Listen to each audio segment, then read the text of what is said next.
Vacuous. Anong ibig sabihin yan? Pag-usapan natin yan sa video na ito. Vacuous is an adjective, something that describes something else. And kadalasan, tao.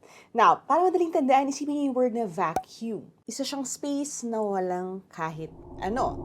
So, isipin natin, kung gagamitin siyang description sa isang tao at siya ay vacuous, walang laman, it's not really a compliment, right? A person who is vacuous is also empty or without intelligence. Pwede siyang gamitin doon sa tao mismo or doon sa itsura niya or doon sa sinasabi niya. For example, we could say something like, his vacuous expression gave him away. It was obvious that he didn't understand a single word his professor said. Alright, that's today's word of the day. At dahil continuous yung ating pagkakatuto dito, I don't think may vacuous sa atin.